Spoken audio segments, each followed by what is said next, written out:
Okay, it is now time for Jason Statham-athon Part 2.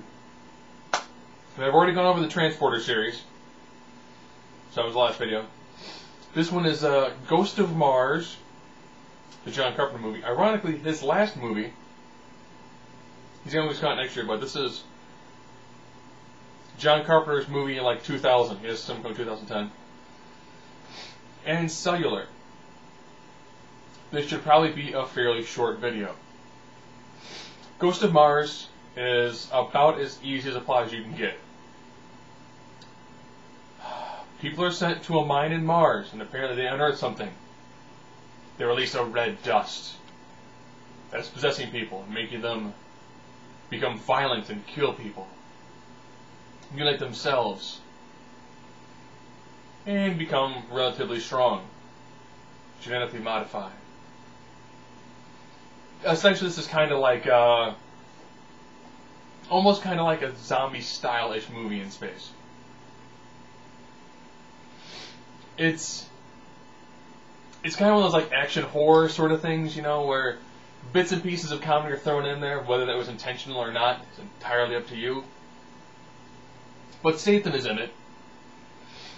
He has very little. Essentially, it's just him in another badass role. And it's got, you know, Ice Cube. So if you want to see people in Mars just shooting stuff, seen a pattern in Statham's movies now. That they're kind of light on plot and very heavy in action. That is Ghost of Mars. Nothing really awesome about it. As a John Carpenter movie, it's probably one of his worst movies.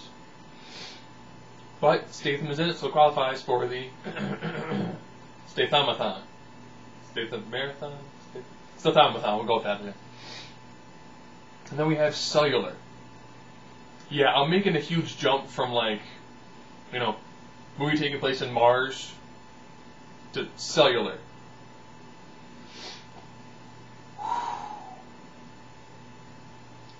When I saw this movie, you know, you don't walk into a movie essentially about a regular dude getting a cell phone call and then becoming a hero and thinking, this is going to be an epic movie. It's not. You know, Chris Evans, the guy who later went on to play Johnny Storm or the Human Torch in Fantastic Four movies, gets a random phone call from Kim Basinger. Or Basinger, depending on how you want to pronounce it. And at first she's like, oh man, dude, why you joke with me? Nah. Hangs up. She dials again on the, like, destroyed phone. I don't know why, if you're going to kidnap somebody, you leave them with anything remotely resembling a phone. Statham is, of course, the villain, who is going to kill this woman's wife and son. And Chris Evans is the dude at the end of the line. There's such moments of high tension, like when his cell phone battery is dying and he has to go get a new battery or get it charged. I mean,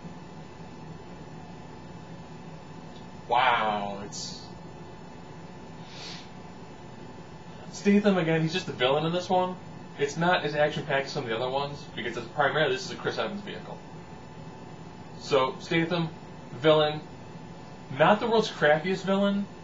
You know, I mean, he left a woman with, like, a shattered phone that she got to work to make phone calls, and apparently 2 phone calls to get a hold of this guy a couple of times.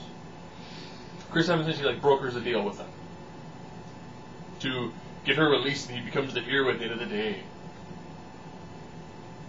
So, currently, we've gone from the Transporter, which are just primarily Jason Statham vehicles, to one where he's kind of like a bit player. And now we're going to go into the Jason Statham versus Jet Li movies. Yes, movies. Up next week, The One and War. So, like I did last time, I recommend Transporter 1 and 2. Cellular is okay. There's nothing spectacular about it. Ghost of Mars is a pretty decent, you know, violent action horror movie.